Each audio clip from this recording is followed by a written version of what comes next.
Hi, I'm Eche. And I'm Heather. Welcome to another episode of our podcast, English as a Singing Language. In each episode of the podcast, we discuss the language features of a song. We choose different songs from different time periods and different styles of music. So, whose song are we talking about in this episode? The Beatles?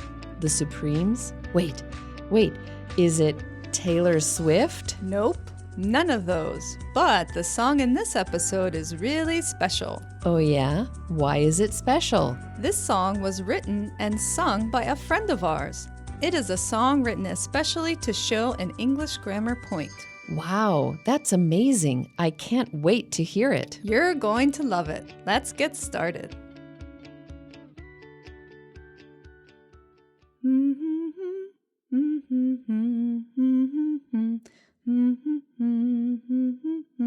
Hey Heather, guess what?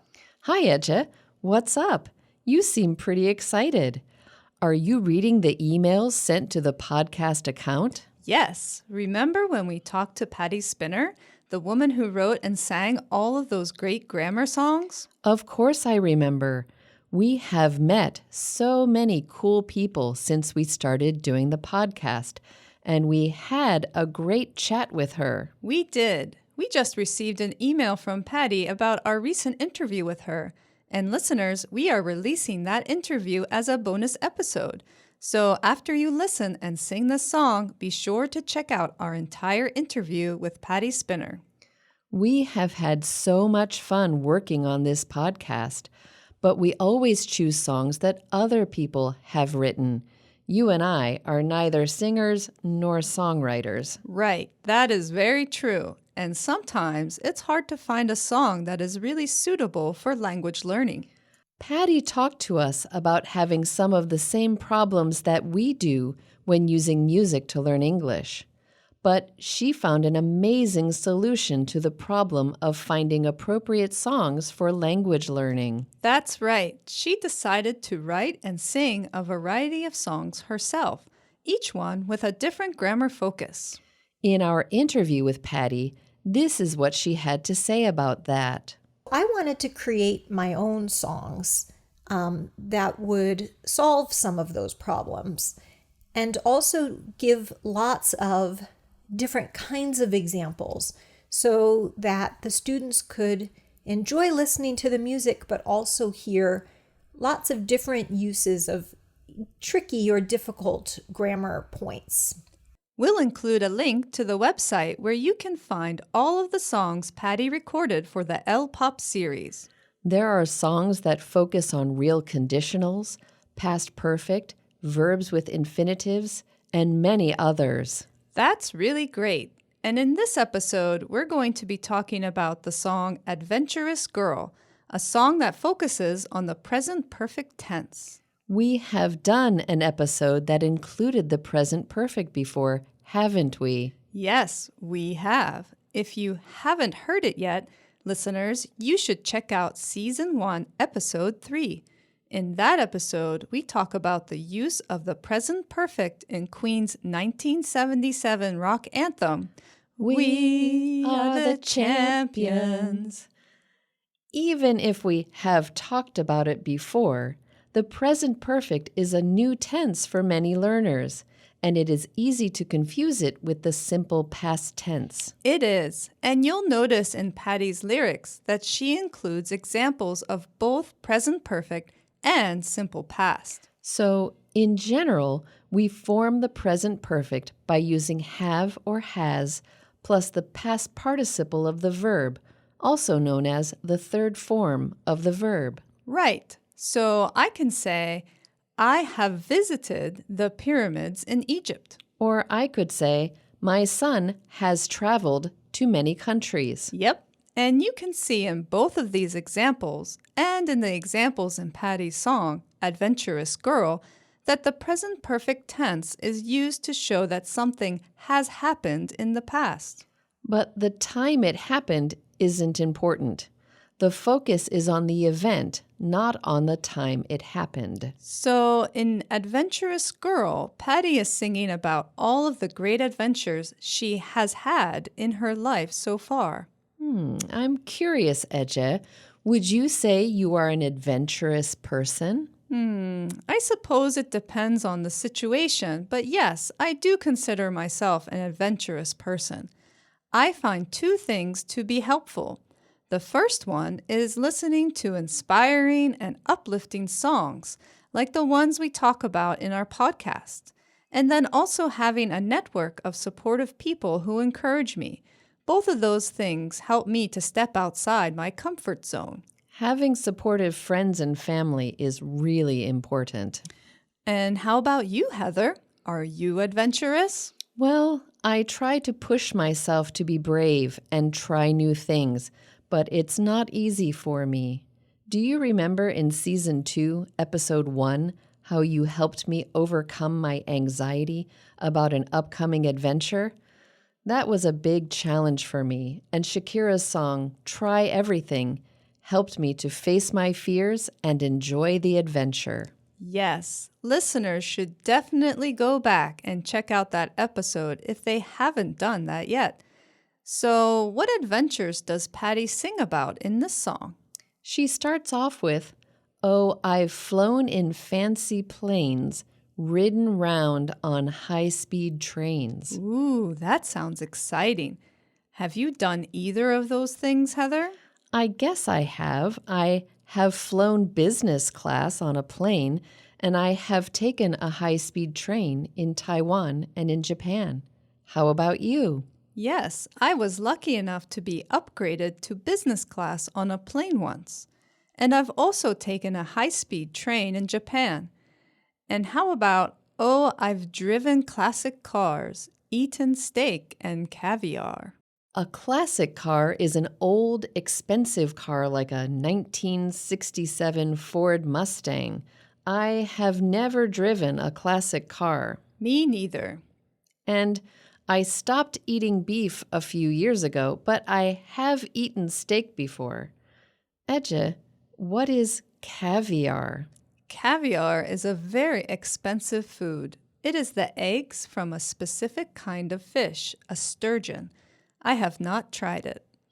That sounds interesting. I will have to try it one day. Next, she sings, "Oh, I've scaled the highest cliffs, sailed the sea in rugged ships." I like that she uses the verb to scale here.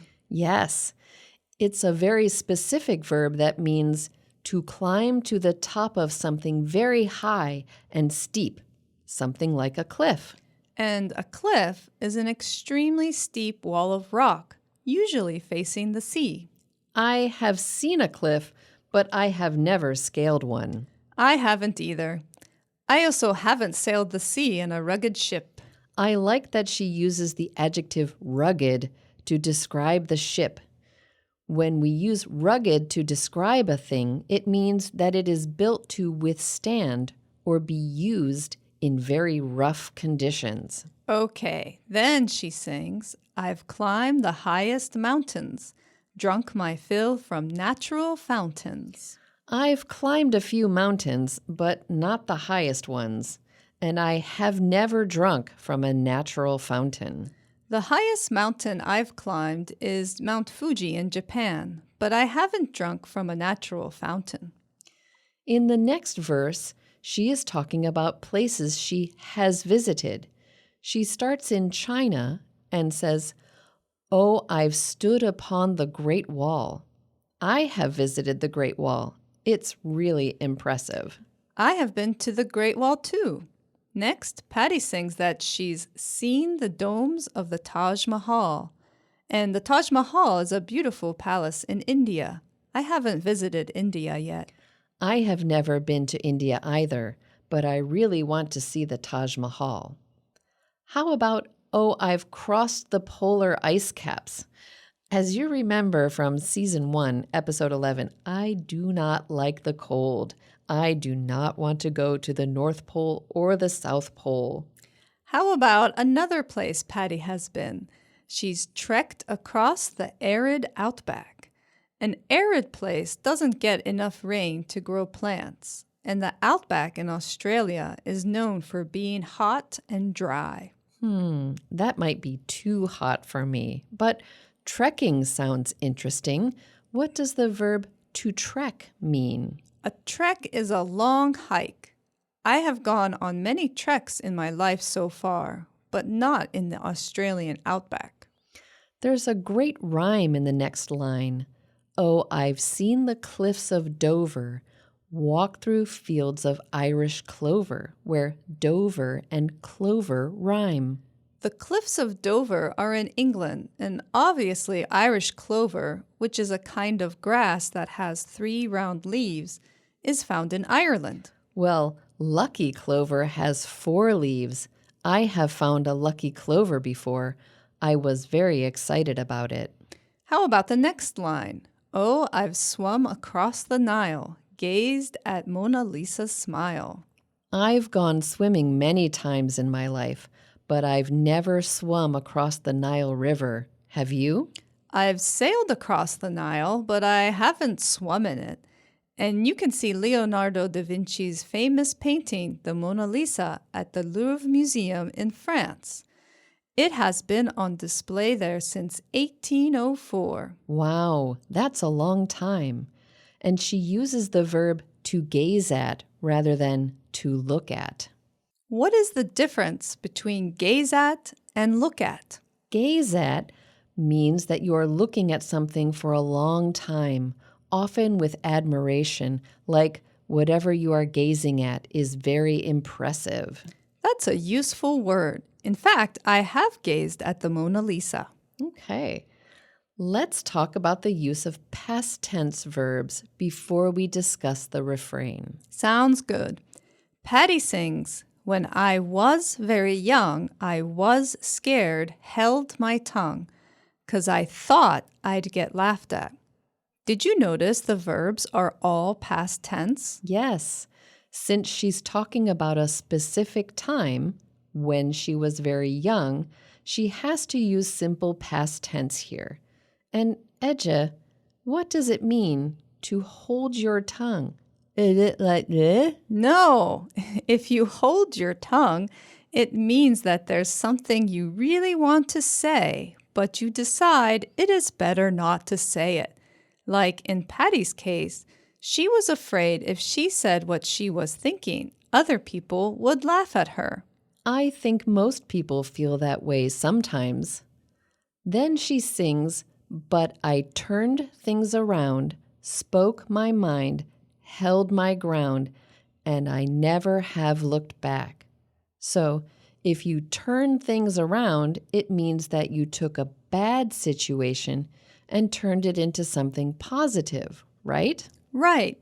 I noticed that she uses I never have looked back instead of the usual word order of I have never looked back. Why is that?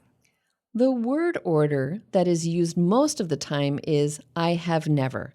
But sometimes, usually for emphasis, we will switch the word order to I never have. Oh, so she wants to really emphasize that she never has looked back. Never. Yep. That's right. And she uses another expression with hold too. We just talked about hold my tongue, and here she uses hold my ground. That's an interesting expression. What does it mean to hold your ground? It means you won't give up. You won't change your mind. You will fight for your ideas. That's very useful. So she went from being a shy child who was afraid to speak and held her tongue to an adult who is strong and brave. And she never has looked back. Right. So the refrain goes, I am an adventurous girl. I have seen the whole world and I like it. Better not slow me down, 'cause I have been around and I'm not going to hide it. And the refrain continues, oh, I've been in trendy clubs, danced until the sun came up. Oh, I've had fun with my friends, and I'd do it all again. Etche, what's a trendy club? It's a cool place that plays the latest popular music, and lots of people like to go there to dance. Ah, It has been a long time since I danced at a trendy club until the sun came up. Me too, but I have had fun with my friends, and I would do it all again, especially this podcast. Agree. Are we ready to sing? I am ready for that adventure. Great. Before we sing, did Patti have anything else to say about being an adventurous girl? Actually, she did. This is what she said about that. In terms of actually being an adventurous girl, I should say that I have not done probably most of these things. I have never swum in the Nile. I can't actually really swim very well. And I haven't been to Australia and things like that. But I do think as I have gotten older, I have gotten braver and more adventurous. So in a way, I guess, I like to think of myself as an adventurous girl. Maybe not a girl anymore, but an adventurous woman, I guess. Yeah, so hopefully this song will inspire other people too a little bit. Wow, I feel really inspired. Me too. Okay, listeners, it's time to sing. We are going to include the audio for this song at the end of the episode, so keep listening. There's also a link to Adventurous Girl and all the other songs Patti has written in the episode notes. For our listeners who are English teachers, there are also lesson plans and activities available on the website. Don't forget to pay attention to all of the simple past and present perfect verbs in the song. Yes, I am an adventurous girl. I have seen the whole world and I like it. Better not slow me down, 'cause I haven't been around and I'm not gonna hide it.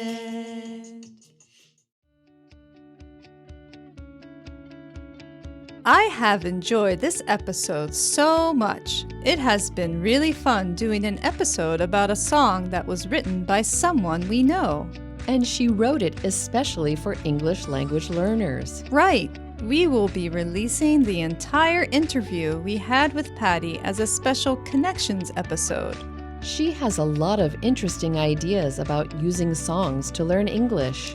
She also describes how she writes and records songs. It's really fascinating. We encourage you to check it out. It will be available wherever you regularly listen to English as a singing language. And that now includes our YouTube channel. Yes, it does. You can now listen to the podcast on YouTube. Also, be sure to like and subscribe wherever you listen.